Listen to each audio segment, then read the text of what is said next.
Hey, well, welcome to another episode of Naked with Dr. Money.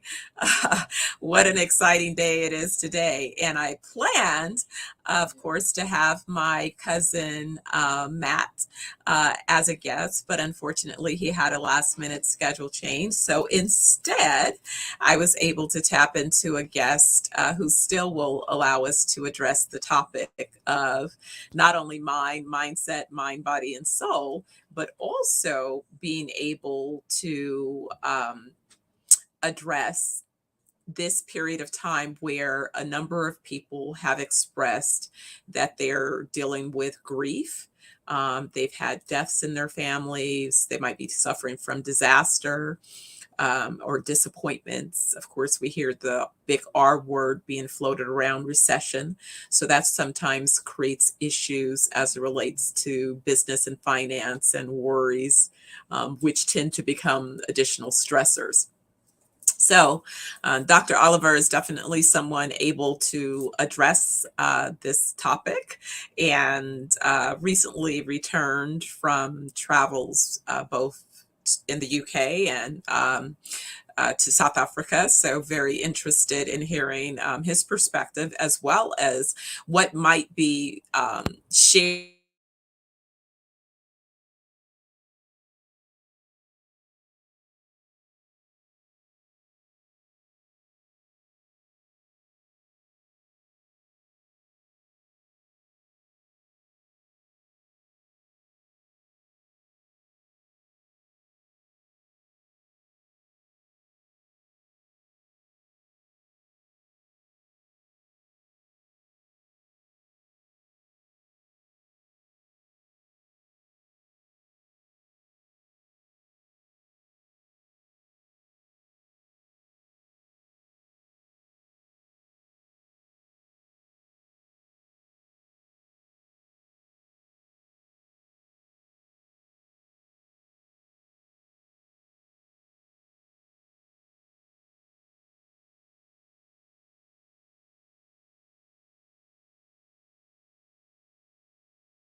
Okay, what a rough morning.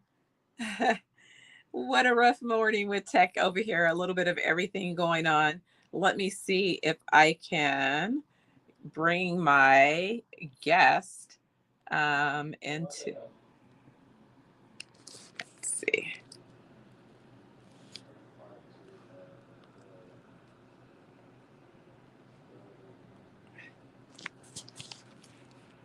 Did I lose you? I don't see you backstage.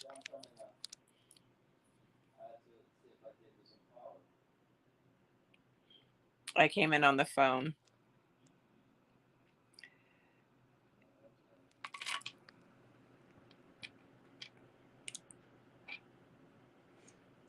And I think I have this the wrong way.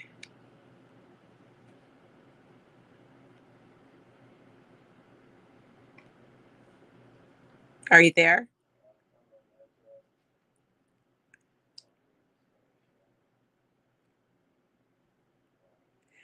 Technology and gadgets. All of. Okay. Uh, uh, uh, uh.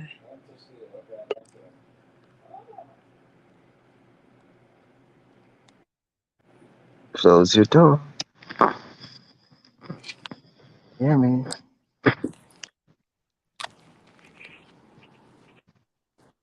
Hey, Dr. Oliver, how are you? I'm doing fine. I can see technicalities are getting the best of us. Always one of those days where you have a few extras. So I think that's where resilience comes in, right? At the Yes. end of the day, eventually The I'll get show this must go balancing right. on. Yeah. So anyway, I gave a brief intro before I dropped off the internet, and hopefully we can get through at least a few conversations Yes, let's before hope we so. have any more issues. So, as you know, Naked with Dr. Money is my weekly vlog where I talk about mindset. Usually, I present the idea of is mindset a product of nature, nurture, or a little bit of both. You were my very first guest when I kicked off Naked with Dr. Money. And we had a very earlier conversation. But what I'd like to do is have that conversation, but from a regional perspective, especially since you've spent a considerable amount of time, most recently in both the UK and South Africa. And I'm just curious about how things like disaster, deaths, which seem to still be, the net effect of the global pandemic and other things, and then also the R word. US in terms of recession. So that's a big stressor. And so I'm wondering if you're noticing in your patient experience or just general observations any impacts on mindset, and even how are you keeping your mindset in check with the, I would guess, increase of patient demand. Well, what has been going on that I'm getting complaint from with my patients. I mean, they were normal. They were excited. They volunteer. They took the vaccine, the preventive care that was offered to them from something that was, we know 97.99% curable. And then all of a sudden, people are dying and nobody's saying nothing. The media is hush hush. Everybody just shuts down. The whole thing with the pandemic has just gone hush hush, but people are dying. I just talked to a patient this morning and he called me when I was in Africa before. And he said, Dr. Oliver, I've been to a funeral every day this week. This is a brother in UK. Yes, he's at the age where, you know, I, we're still, I still consider it young. I mean, he's in his 70s.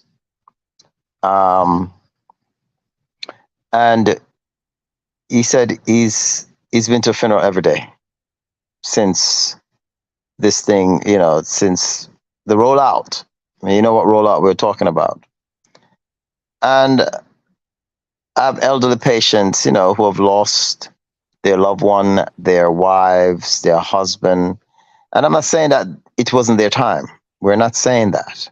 Hmm. What we're saying is just the mindset of they all know that it's right after their loved one took the sweeties, the vaccine, that they just get sick. And these are strong. I mean, one of the lady, she was almost 90, but very strong woman. The other one was 92. Now, yes, those are age that you say, okay, you can go anytime, anything can knock you off. A little pneumonia, a little fright, heart disease, we understand that. But before they took these things, these are women and men that were destined for centurion age because of their tests, the way they were shown, they were living younger than their ages. They were basically, so it has really, really affect my mindset. And I know a lot of brothers and sister mindsets are affected because nothing is being said. And every week you go to these hospitals, especially in the UK where I'm at the last 7 months, watching this unfold. They're saying, as you get to the hospital, they're telling the patients of these rare disease that they just finally got, which is completely different from what they had in their last test. Usually, if you're sick and you're going to die from something progressively, a disorder, a disease or something, you know that you have it, you're working on it, they're giving you the medication on it. Eventually, yes, it will take you out, but it's not the cases. These cases are, they're telling people, oh, we just discovered this rare bone disorder or this rare bone cancer or this rare liver cancer that's in your bile that we never seen. You're only one out of so many hundreds of people or thousands of people getting it. But you're only seeing these after you force people to take 1, 2, 3, 4, 5, 6. Now I think they're up to vaccines. Now, and none of the media are addressing these issues. No one is taking it up on themselves, except for certain, like RF Kennedy, which I hope he gets, to bump out these people out of office. I couldn't believe, I just saw it yesterday that he's running for president. He made his announcement. We're not even hearing about that one either, because the powers that are be would not allow that. But let's see if the ancestors and the powerful almighty creator could make a difference here as far as what is expected for the next election. But this thing is just out of order. It's just out of order. The mindset of my people they are so stunned they don't even know what mindset they're in. That's what I'm concerned about, because what I sense and what a lot of people have said is that people are experiencing mental health stressors, and it's being compared to post-traumatic stress disorder. And that's also the impetus behind the Naked with Dr. Money tour, to get around the country, connect with people and communities, and begin to provide them with some of the tools that they can use to begin to mitigate some of the stressors, right now. And some of the damages, yeah. Yeah. Yeah. Some of the damages that have been done with the RNA. Now, the thing is that makes no sense when they roll this thing out is, well, we know there was no speed. This thing has been in play. Fauci and all of them admit since 1999 they've been ready. They've been experimenting with different vaccines. So we've seen some that was as far back as 2003, 2005. So they were preparing for this. They wanted to see this take place, and the experiment, because from what I understand, they might become a bit even more intense. This is a war. I mean, I was listening to a show the other day. I don't know if it was Carson or one of those young men that, of course, they're from the state. They've now, some of them have left their networks and they're doing their own online things because they cannot take this silence from the media regarding people dying from something that was an experiment. The amount of people that have died, if it was any kind of other experiment, they would have shut it down immediately. But they're still pushing this. They're still sending it to Africa. They're sending it to the African people. I just saw where Bill Gates just made a deal with the new Nigerian president while I was there to Wow. take care of their pharmaceuticals, Bill Gates' company. Think about that. And he's the one who came out in 2013, right in your face, saying the only way we're going to deal with this carbon issue is depopulation, which is the biggest lie. Because we're not even using 1/5. We're not even, not 1/5, we're not even using 5% of the land and space allotted to us by the Creator, the population that we are now. So I am just very appalled. I'm amazed that these people think they're getting away with what they're getting away. And I hope it's not what the script says, that, you know, this might go on for 1,000 years, because that will definitely affect many of our mindsets. So what I'm hoping is let's you know, as media people, let's get to these people that are orchestrating this through our representatives. The sad thing is our representatives are not making do. Our representatives are not even making themselves available. What we're seeing right now is what's the word we use for this kind of situation where you can't even get to talk about what's going on unless you have to just go along with the rhetoric of lies. You know, is it talkocracy? Is it talkocracy? Which one is it? What do they call it? You have to be careful, because even certain conversations, I've actually had a few of my Naked with Dr. Money shows edited and taken down. They were reported in the YouTube community, which is one of the places that I broadcast to as well. So I would say that when you start to name certain people's names and things of that nature, then it becomes really more politicized, not only in the searches, but people. The names I'm using is medical doctors who have put themselves out there as experts on why we needed these gene therapy for what do you call it? For protection of our immune system against a virus that is patented and is also 99.7% not fatal or even you know, what would we call it?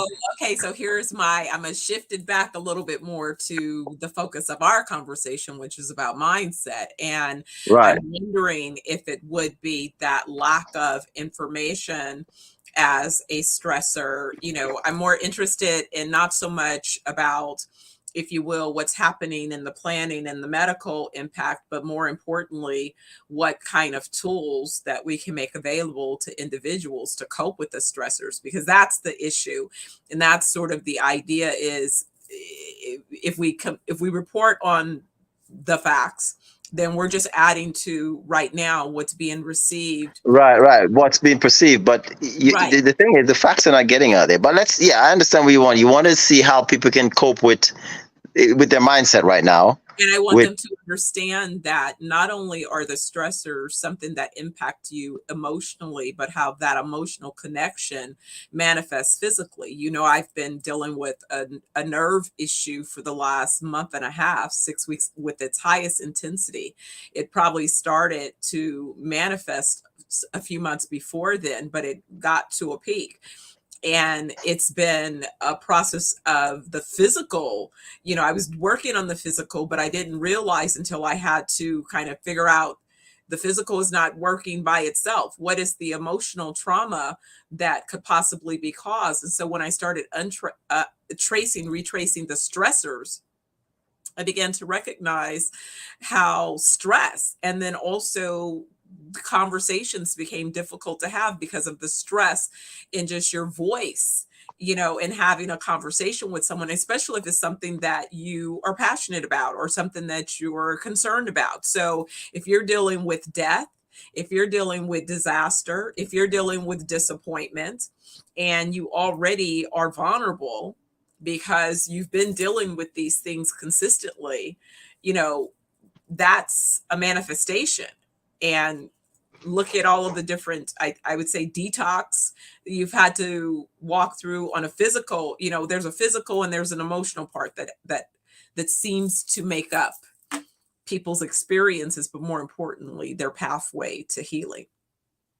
Well, you know, when you touch on those things, and you were looking at one of my favorite part of my studies as an alternative and complementary physician over the last 15 years is looking at causes of diseases, not just diseases, but dis-ease.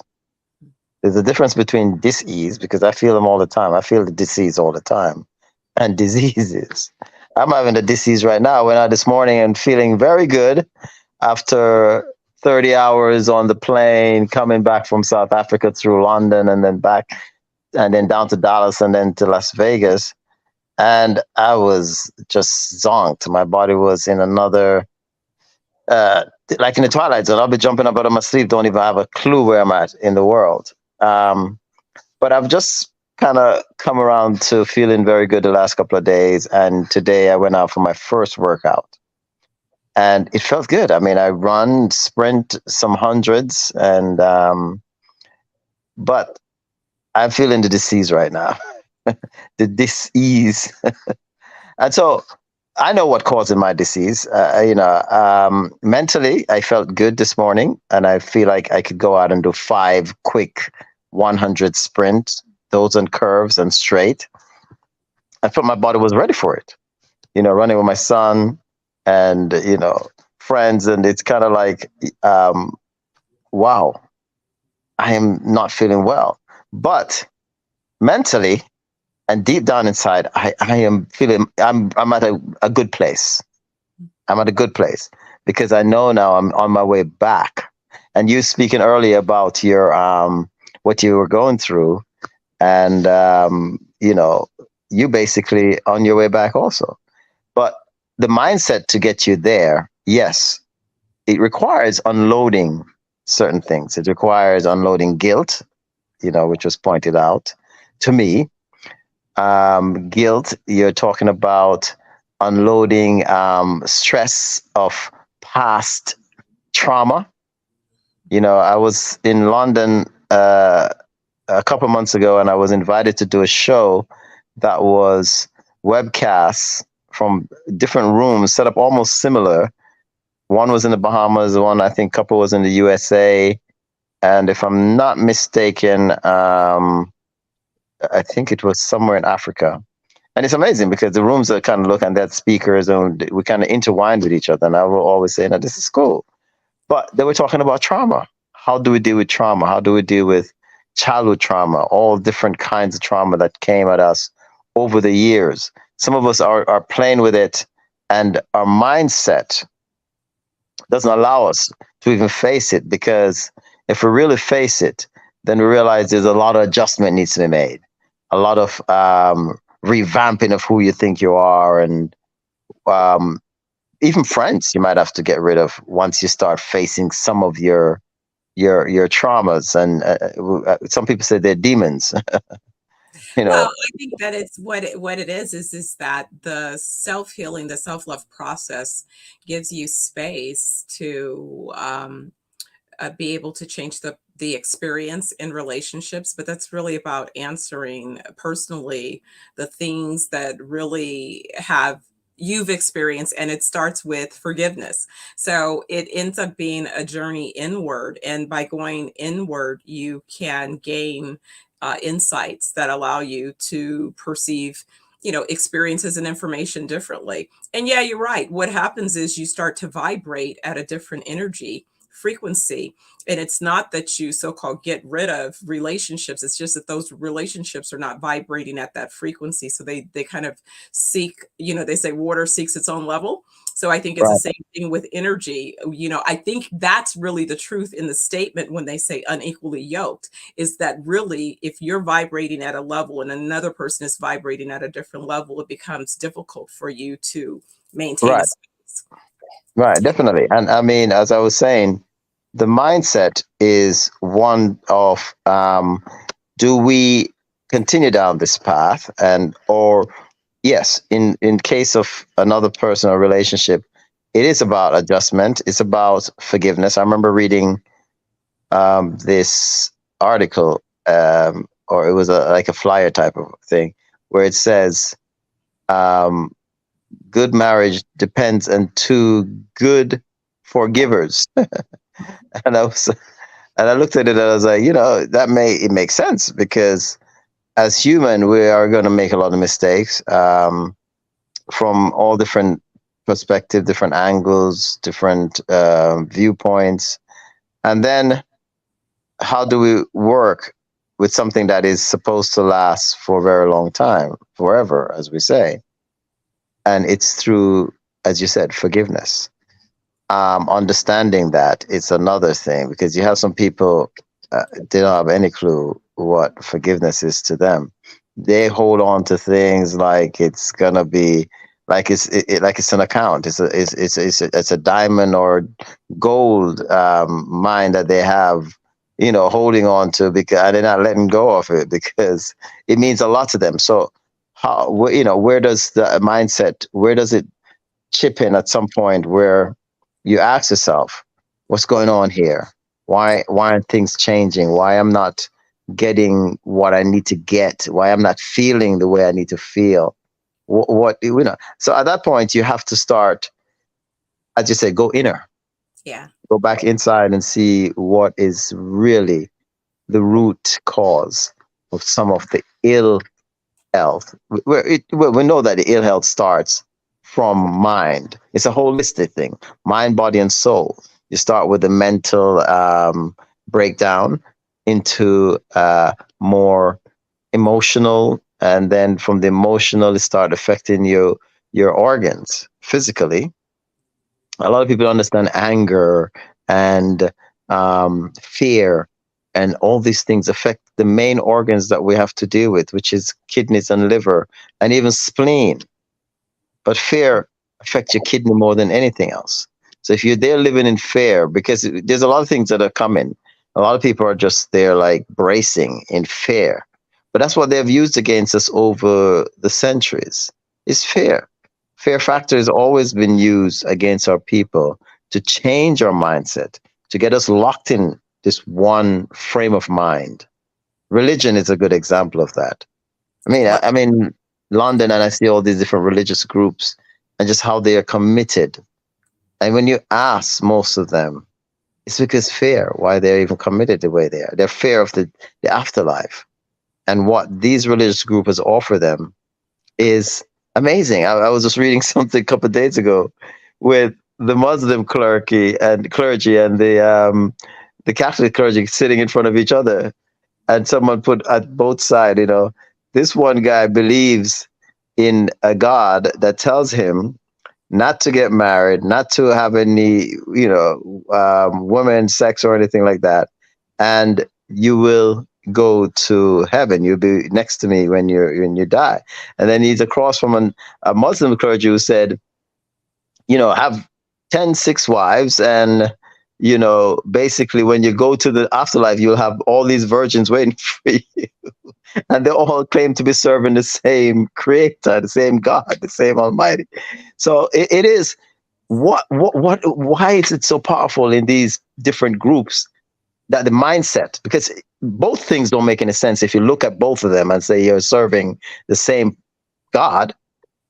Why is it such a difference in what they're telling you? And why are so many people committed, even want to give their life for those causes, when they're so different, yet it's all in the mind. It's all in the mind. So yes, the mindset has to be like the number one culprit of what's going on in the world right now, where we are at, because a lot of this needs to change. changing of mindset is what it's about. And yes, we need to see this happen like immediately. So this tour, I hope you have the tools, the faculty to make this work, because a lot of people need it. Absolutely. Well, that's what we've done is literally put together a talented team that's going to help people gain some insights addressing their mind, body, and soul. But what I wanted to touch on when you talk about the religious element and also the fear factor, that's probably one of the things that's a tell-all is the second that fear enters the picture, then you've disconnected from both your faith and you've disconnected from love. So neither of those are able to thrive if fear is present on the scene. And it's interesting because I knew growing up about faith and fear and the connection, but I have to admit that only recently in this work that I was doing, unpacking some of my inner experiences, did I come into recent awareness about the fact that fear and love cannot coexist at the same time. And so that became a different aha and an ability to evaluate, situations from a standpoint. Is this a situation that offers more, fear, supports fear, or is this a situation that supports love? And if it is that I can set a context or set an intention to have experiences filled with more love and more faith, then that's what I want to focus on. But the second that fear enters, then I know that there's been a little bit of a disconnection. So I need to go back to either my faith or my love. I mean, love. And when you look at love, that's another thing, because from what I understand, you'll be hitting the road with some of the colleges, the traditional Sure. colleges, Yes. Yes. and we have a lot Yeah. of young people who Yeah. still don't even understand what love is. They're mixing up the Absolutely. word love with emotions of sex and feelings of urge towards someone, desiring someone. Mhm. You feel a good vibes around someone. You think, oh man, could this be love? Is there love instantly, love constantly? A lot of people don't understand what love is, and I think one of the ways to look at love is when you find a beautiful meal, something that you're eating, and you sit there and you don't want to be distracted by anything. You just engulf yourself into this delicious dish that someone put their heart and soul into for you, or maybe you spent a good amount of money for it to be sitting there to full enjoy it. And there's a sincerity that comes at that moment that matches nothing else. You know, even even the person you say you care about, you don't even get that kind of sincere love towards that, what you're putting out towards that food, that as you do toward that person.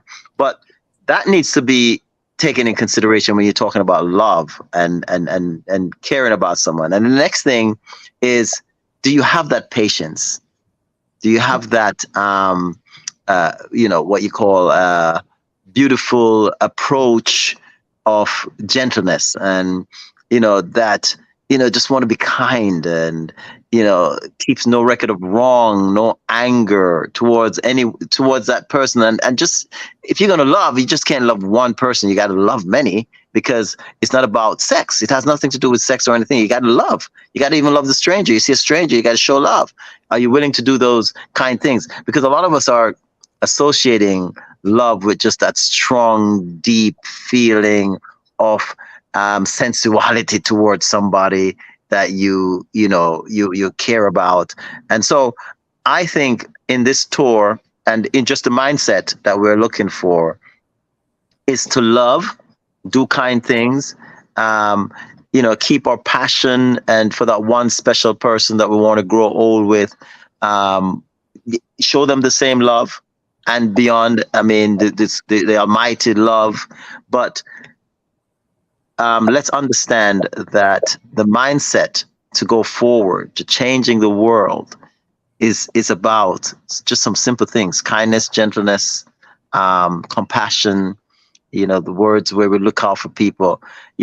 I just did a research on longevity, and the top 5 things to get you to live a long, happy, healthy life None of it has to do with food, eating the right food, or even exercise. It's about how we deal with each other. And all of that to me is love. It's how we deal with our family. Number 4 is how we deal with our family and friends. Number 3 is that person that is in our life, that's close to us, the one that we love, we care about. Number 2 is the creator, the almighty. And it's the funniest thing. Number 1 is how we deal with strangers, the love we show to strangers, just passing them. And I watch that since I've read this, and I watch how right now a lot of people just walk by each other daily now. And I mean, some of them even cringe to pass a person. They even look like there's a fear, there's a disconnect of love to just right. And humanity. There's just a lot, but that's the why. But that begins with self, because so many people are walking around in their own nightmare, projecting their experience onto the people. They're not even, it's like I say, they're in a bit of a coma. They're the walking dead, because walking dead. I'm so desensitized to being connected in community that people can do it. I see it not only in the walking by, but the new culture of being online, the digital, where people will jump on a Zoom meeting, for example, for business and not turn on their camera. Someone tried to sell me a product, and I said, I need to write the company and let them know, if you're a salesperson, why set up a Zoom meeting? Then if you're not planning to be on camera, you could have just called my office. Like, what's the point? Because you have no desire to have the physical connection. I don't know you for Adam, and so it was so unpersonal that it's like I would not do business with them. If you took my time to set up a Zoom meet, you should just call my office. We could have just had a quick phone conversation, but you made me take an extra step to be on Zoom, and then you're not even present. So, but anyway, but that disconnect seems to be so common. And I think because of it, again, if you're walking and you're so traumatized about your situation and you're hanging on to that situation, as opposed to me, the first answer towards healing is find a way that you can be a blessing to someone else. Exactly. So what caused that mindset? That mindset. Yeah, well, that's just something that I've always had, because I learned the hard way.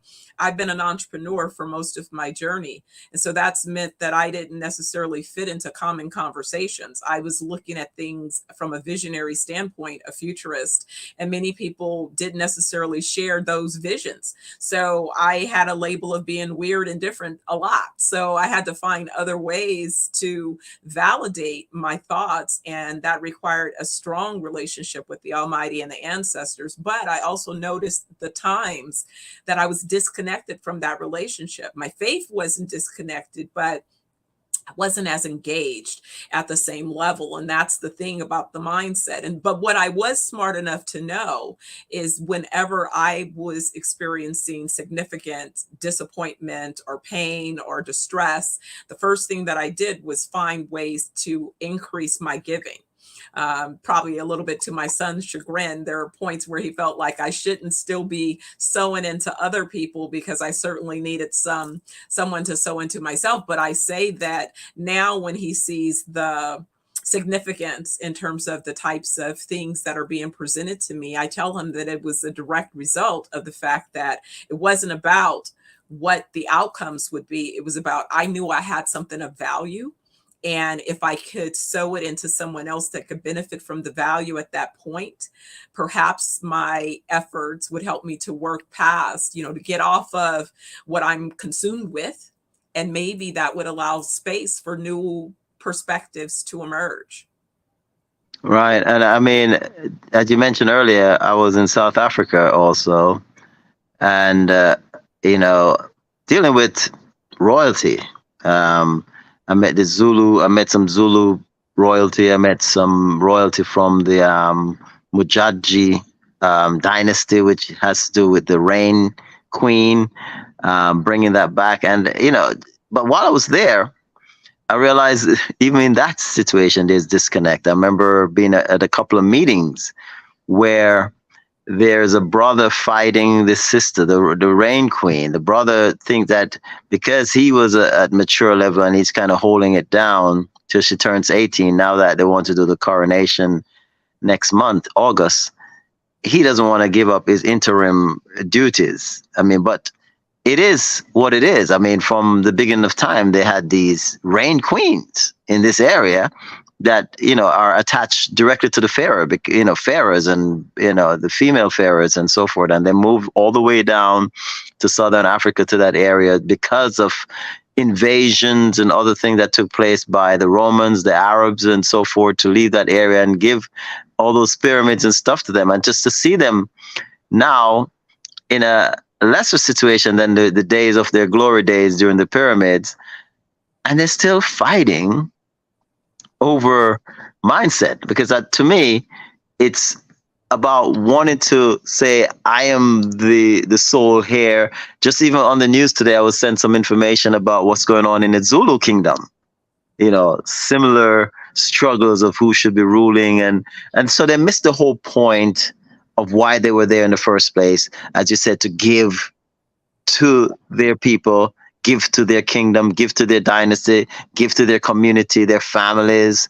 It's like, you know, like, can you just snap out of it for a moment and just get back to giving and having the mindset that this is about caring, having compassion. The other word I like to use when you're helping and to heal and to grow, empathy, those kind of things need to be there. But is it an intellectual thing, you know, that they say, or is it a feeling? Is it an emotion that cause people to get, you know, we know fear is an emotion. We know jealousy and all these things are emotion. So are they resting more on the emotion to get stuck in these mindset? Is it emotion that causes them to be driven into holding on to these mindset towards each other, where they want to do evil, where they want to get rid of someone?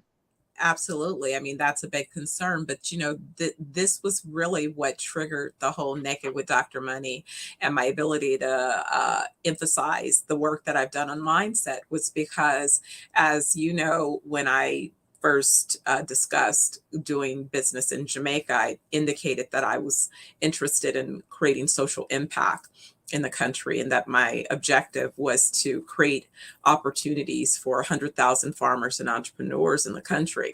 But pretty quickly, people began to say to me, well, you know, you can't do that. You know, people of African descent can't work together. Well, you know, people are going to fight. And I was like, oh my gosh, you're right. I can't jump into creating generational wealth without taking a step back and healing the emotional trauma. And it was okay, because I was aware of that anyway, because there were other ways. You know, what I discovered is not only the development of mindset over the last 40 years. But I also discovered that my unique position in mostly dealing with men has given me unique qualifications as it relates to communicating with men, because I'm able to see their mindset issues or their emotional trauma spill over into their professional careers. And oftentimes, you know, people don't consider that. But as I started pointing out, for example, think about when, for example, Tiger Woods, when his father passed, what happened? You know, think about Kanye West when his mother passed. You know, what happened? You know, we could kind of go down the list of Or when Tiger Woods' wife beat him up in the car. all of these. These were post, you know, Tiger was brilliant and focused, you know what I'm saying? And so what the point of this being that in order to be the top performers in life, it gets beyond a physical ability. It requires a mental ability. And that's where mindset comes. And so if you've been a top performer in your life, you've had to develop mindset. Often you've paid for coaching in mindset.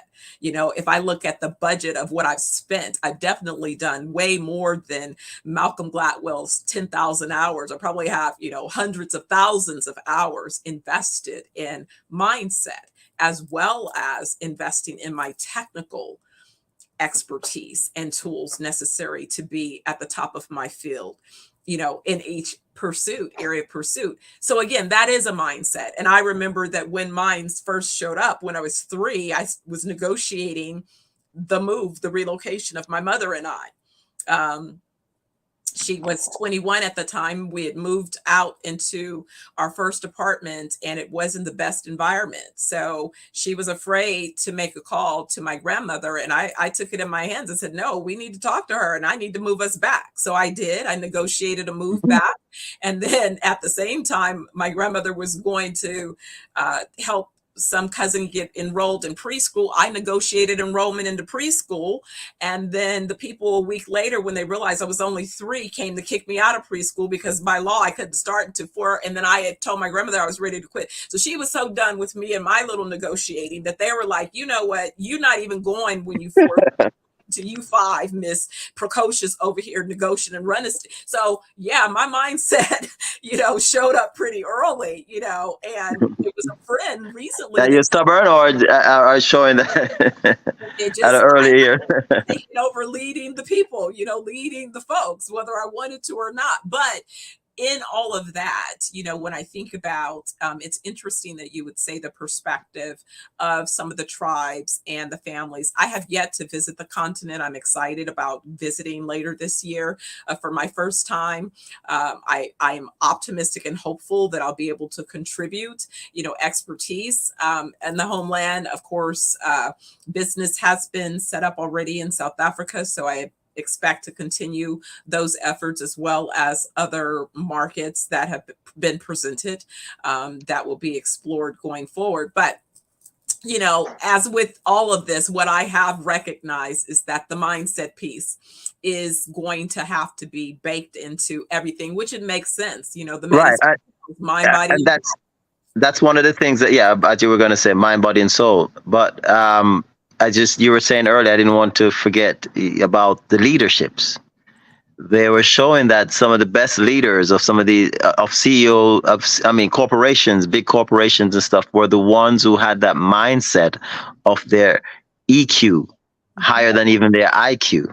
Absolutely. So the emotional quotient was what make them great leaders. And what I was asking earlier, why are people so caught up in their emotions that they can't snap out of it to actually make an intelligent decision? But there's a lot that has to do with that, because if you have not been educated about the distinction about even what a mindset entails, right? So that's really why I started this conversation, to really ask people and to have my guests be able to explain, one, when did you first realize you had a mindset? How did it show up?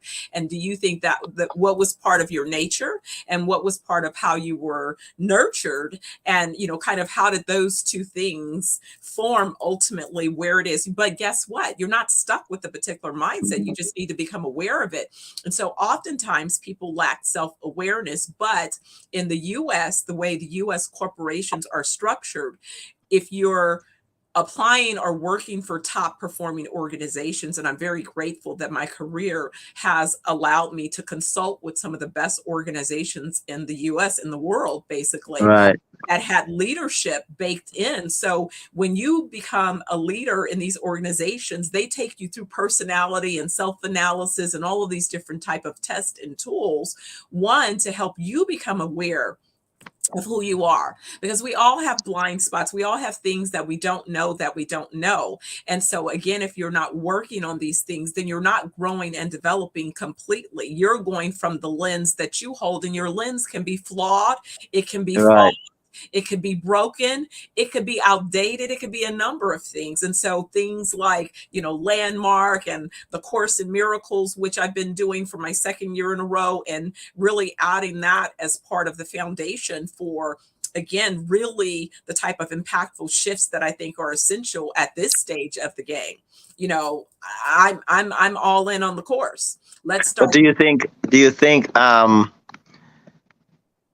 a steady kind of mindset, a thought process, because I know you talk about when you were 3 years old, just having that determination to see yourself getting what you would consider, can you remember if at 3 years old you were actually determined, or you were just a busybody little child, or were you really having that mindset that, you know, it has to be done this way, and I'm carrying that through life? Because I remember when I was about 4 or 5, my mother was I traveled to Europe on missionary work, and I was with my grandparents, and they got, I don't know what happened, but I got pissed off, and I packed a can of clothing, determined to just head out to find my mother. I mean, I'm in Portland, Jamaica, and I started to walk.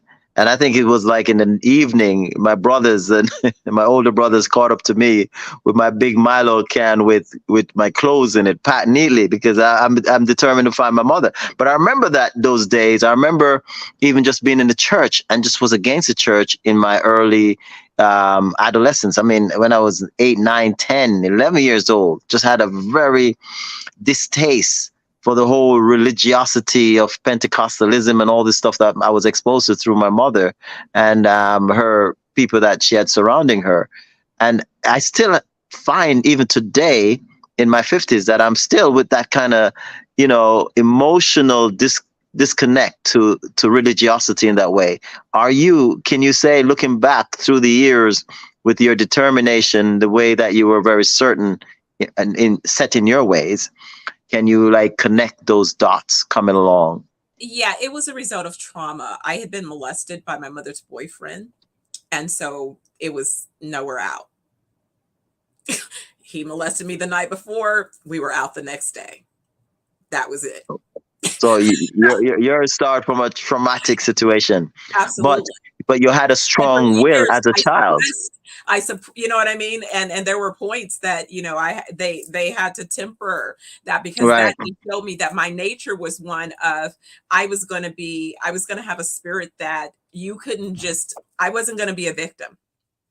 So you I weren't one of those child who just condone and keep No, quiet it and was one like, and done, homie. yeah, the first moment it happened, you were like, I'm dealing with this right now. Right This is now, not this right. is And you right. had the sense to know that. You were how old? 3. Wow. You had the Yeah. sense of 3 to know that this had to stop like right now. Right now. It was not going to be a fight. He didn't get a second chance. It was one and done. And that's why I tell people is that I am sweet as pie. I love and love and love on you but there's some lines that just don't cross those lines with me. Because I don't like to do repeat things. I just kind of like to be one and done. So it's like, Right.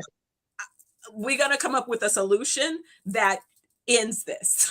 Right. So the However, it mindset, has to be ended, but it's going to be ended. so Yeah. I would say the mindset then is to, I mean, because you're saying these workshops and stuff that you're doing, these different, and I know, you know, you and I are a big fan of Wattle as far as the science of getting rich, which has Yeah. different variation over the years. But that certain mindset, the certain mindset, which is to be determined, to have no doubt about what you're going to accomplish and so forth. You were saying, were you in that state before you even got to Wattle and some of these other programs that you're still Absolutely. looking? Absolutely. I remember even in college being introduced to the magic of thinking big. And then I also was in a circle of professionals, because I was unique in that I was in a entrepreneurial situation. Well, I had my first business at 18, right out of high school. So that put me in a different situation. And even with my professors in school, because they own businesses. So that was part of one, being able to, you know, kind of have a, not just a student relationship, but a student and entrepreneurial relationship. But then in addition to that, later I became involved with an entrepreneurial based organization.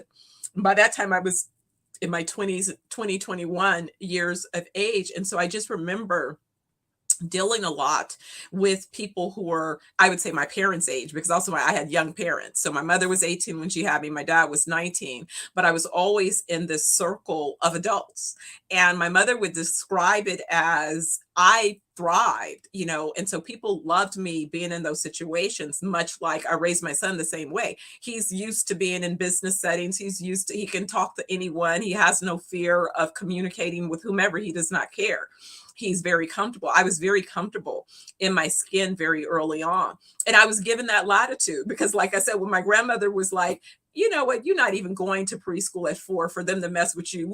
You gonna hang out with me for another year and go at 5. And she was right, because I was in grown folks business. Like, she was, whatever she was doing in the day, I was like her little mini her.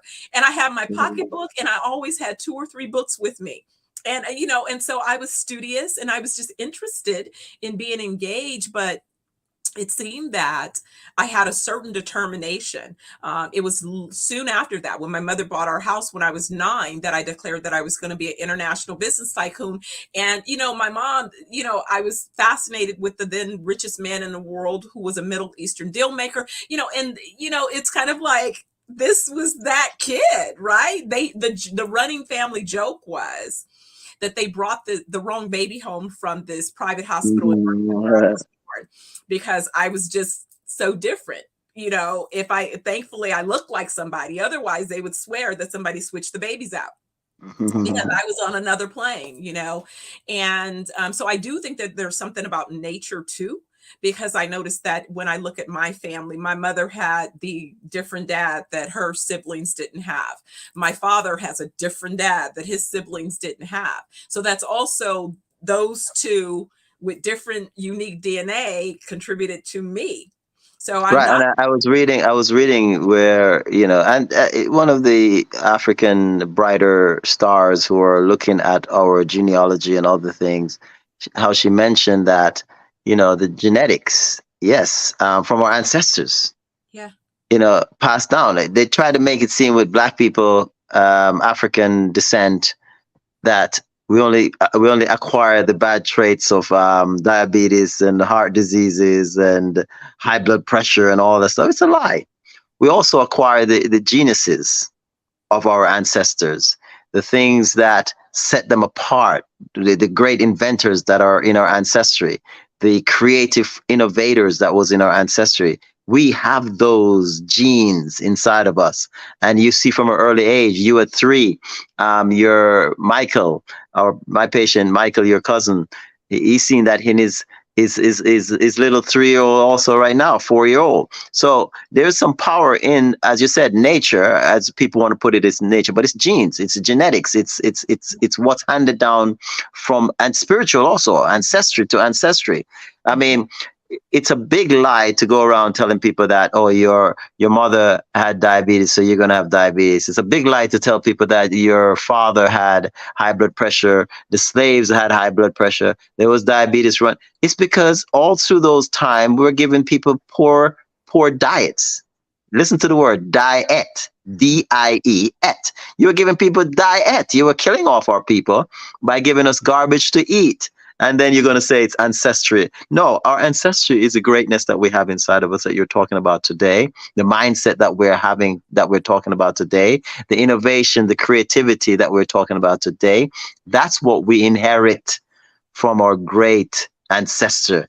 And back to Eden. It's about this idea of back to Eden. This was the intention that my mother made when I was 9 years old, when we bought our house. She didn't know how to cook, but she decided that it didn't matter. She was going to learn how to cook. And my elementary school had a book fair. And so she went over to the book fair. She bought Back to Eden, and she bought this soul food cookbook. So this was my journey to part of why it is that we have wellness, as a big foundation. But her experiment was to mix kind of soul food type meals, but to make them in such a way that I they're would healthy. not have high blood pressure, and I would not have any of the traditional soul food. So again, of course, she became the foo-foo and I became the foo-foo chef. But guess what?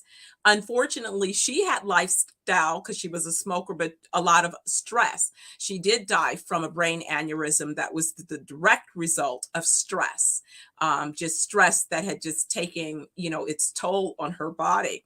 And so I'm aware of that, so that me too, that I manage my stress. And even this most recent incident was, a bit of a wake-up call that I'm a little bit out of balance, and thankfully I'm shifting back into balance, having, completed a big chapter of life.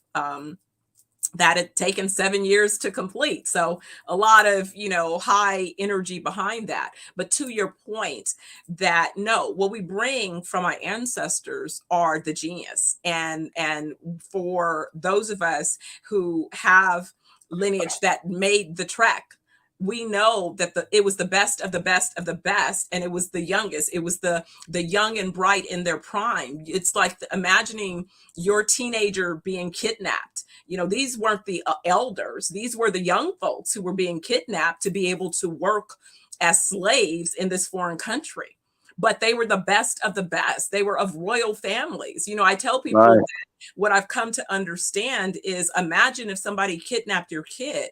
Would you ever give up hope for your kid to return home? And anything that your kid was to know and to inherit, would it still be there? And absolutely it would. And so I think for, again, some of us, our mindsets have been conditioned to not even understand the wealth that's waiting for us on the continent, while everyone else pillage that wealth. But that's a whole nother conversation for another day. So I won't even open that can of worms. Exactly. We're not going to open that because one of the reasons why I was in South Africa was to talk about the 90% of the land that's still controlled by the white folks way after Mandela is gone, and only about 10 to 15 to 13% is controlled by black folks, which is almost 55 million Well, I think we will blacks. have to do a special episode of Health and Wealth with the doctors and be able Yes, to talk more about on what's going on in Africa, South wealth. Africa especially. But I think what you're saying is amazing because I remember my connection to Back to Eden. My mother introduced me to it in the early years, also teenage years, and I've always, going through the whole thing with um, pre-med and making choices, what area of medicine I'll be focusing on. I remember even, started one of my undergrad course in public health. I remember that very clearly.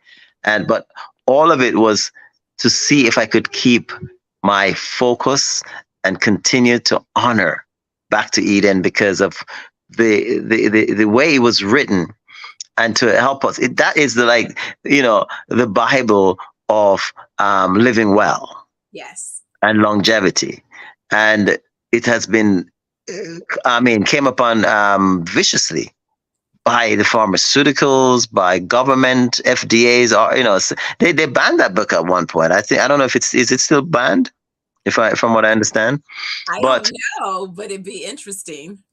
to see. And a lot of things that the book talk about, they're trying to eradicate, like the cayenne pepper, one of the biggest healers. Many things are written in that book, and that book spent over 10 pages on cayenne pepper. And cayenne pepper has to do with a lot of our general health, as far as gut health, getting rid of parasite, but most importantly, healing the organs, which nobody wants to talk about because they want to keep us in a state of mindset where we depend on their medicine. Do you realize that a lot of the pharmaceutical medicine that is there is actually for not maintaining, it's like maintaining of the sickness that we are suffering from, maintenance of the disease that we're suffering from. They just want to hold us long enough through a psychological implant of these medicines into our system, because once we take them after, when they tell you it's for life, think about that. If someone tell you got to take something for the rest of your life if you want to stay healthy, does that make sense? No, Something but that's synthetic and poison. the thing, by that early orientation to Back to Eden, it's a funny thing because it not only informed my eating choices. I share with you, and you probably thought I was just playing, but my mother, I didn't eat McDonald's as a kid. I have tried McDonald's before, but it never became something that I ate on a regular basis. So I'm sure that I tried has definitely exited my system, but it was not allowed. And so even with my own Sterling, it was, but in terms of medicine, when the doctors tried to introduce medicine into my system, my grandmother just wasn't about it. It was, no, we're going to do this natural home remedy. I would always call an elder for something before I entertained going to the doctor for some type of pill. And I hated taking pills. And that's why I was skeptical of vitamins. It was like, no, let me find it in the food first, because vitamins don't even digest well. You know what I mean? It's like, it was just a lot of things. And so I know that it was because I really believed my mom. And I believed the information that she was exposing me to. And so I developed over the years my own pretty, deep herbal remedies and all kinds of, herbal treatments and tinctures and cleaning and, just to detox environment. So not only what I'm doing with my body, but just even where I live, how do I clean my bathroom? How can I minimize the toxins from being in my household so that we're not breathing those kinds of toxins. But anyway, a little bit off the point, but again, around the medicine, not wanting poison in my system. And the thing is, that has to do with a mindset, because I remember when I got more into the athletics, and I was like, okay, my mindset is I'm pushing my body, I'm looking physically good, and I'm in my teenage years, and I'm in high school, and I did mess with the McDonald's. I did mess with.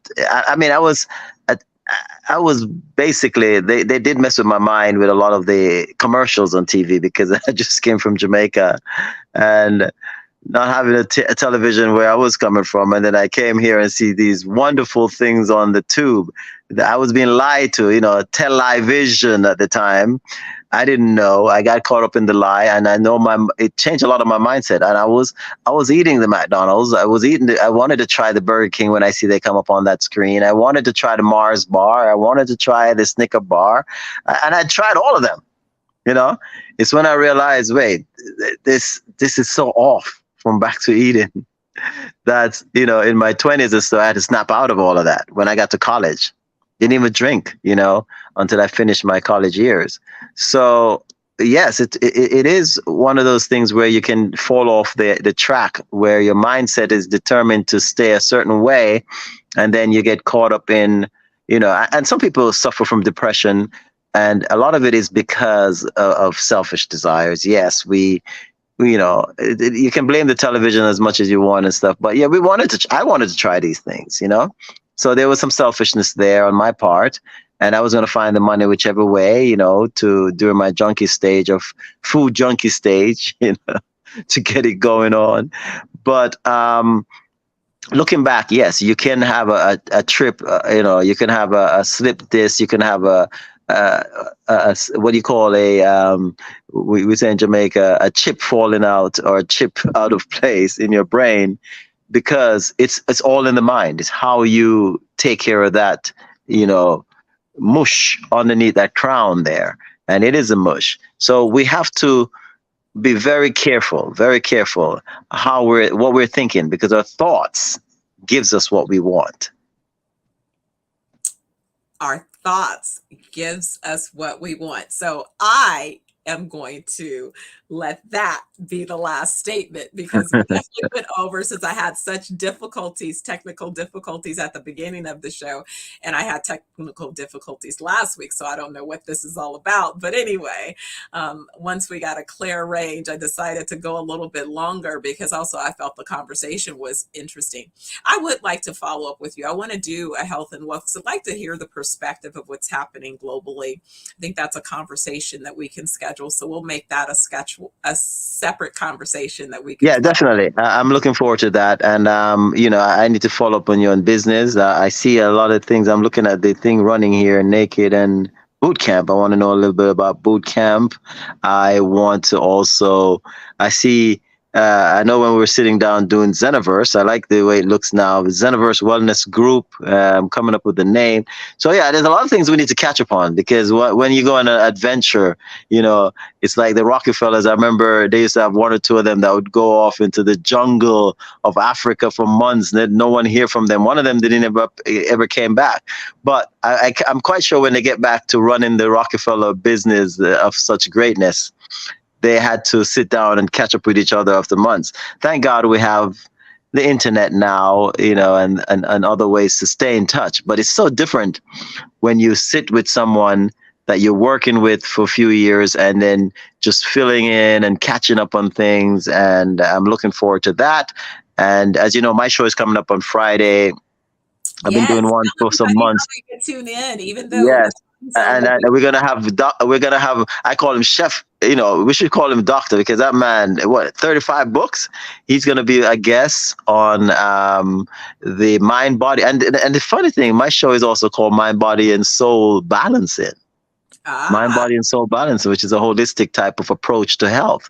So, mind, body, and soul balancing, we'll have Dr. Keedy. You'll be coming back on to talk to us about certain things with the tour, the mind, body, and soul tour. I would say that's what you're going to call it, or is it just it's the mindset? Naked with Dr. Money tour on self-love. That is the Which, name of the tour. to get naked, you have to do with mind, body, and soul, man.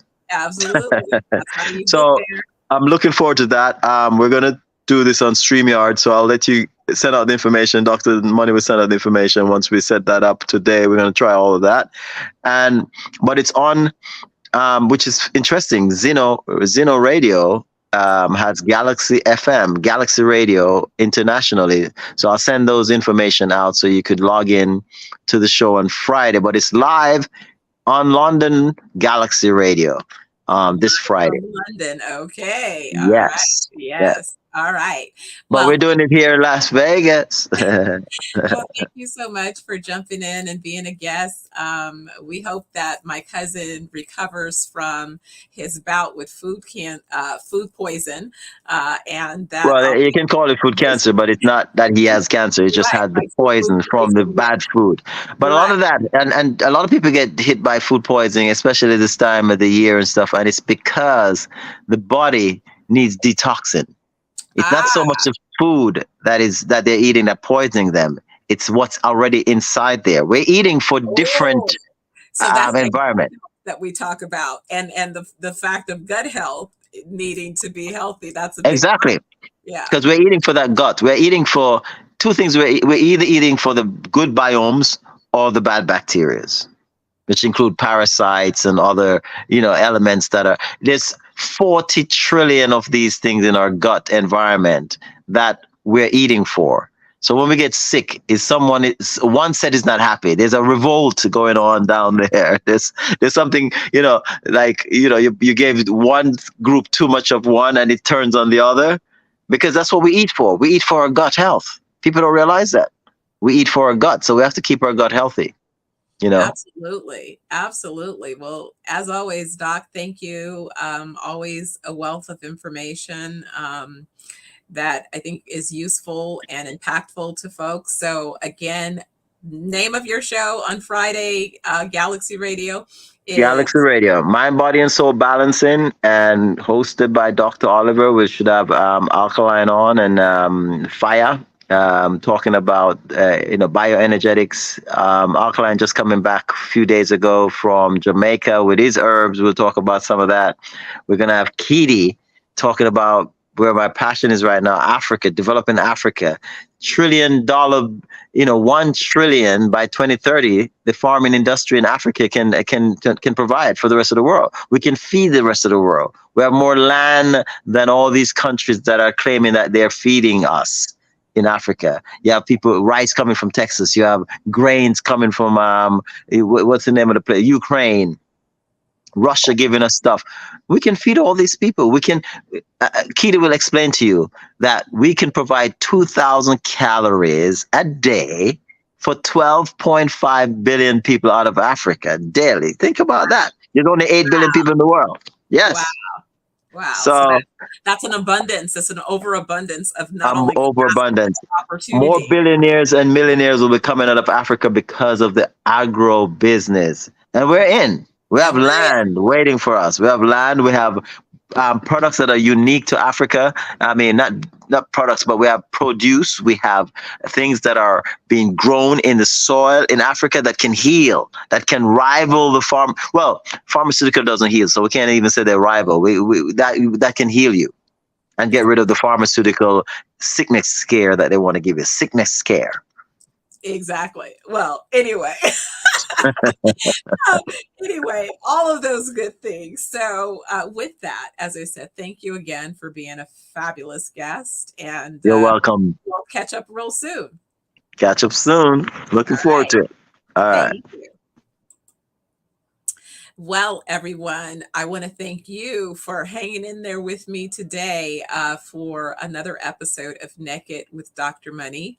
Again, this is where I have a conversation with guests. We talk about mindset. I ask them often, was their mindset a result of their nature, how they were nurtured, a little bit of both, and then how that mindset has contributed to motivations and, most importantly, manifestations. But at ZenoVerse Wellness Group, where we have wellness resorts around the world, our focus is on helping you accomplish holistic wellness. We address mind, body, and soul. And with mind, we focus on your emotional well-being, so mindset. Body, we focus on your gut health. Soul, we focus on helping you reconnect with your spiritual ancestral assignments so that you can be part of a well-being wellness community that will help you with executing your ancestral assignments. So anyway, if it's Wednesday and it's noon Pacific Daylight Time, tune in. It's Naked with Dr. Money. And hit me up if you want me to come to a city near you. Anyway, I'll see you next week. Take care and make sure in between time that you love on you. See you soon.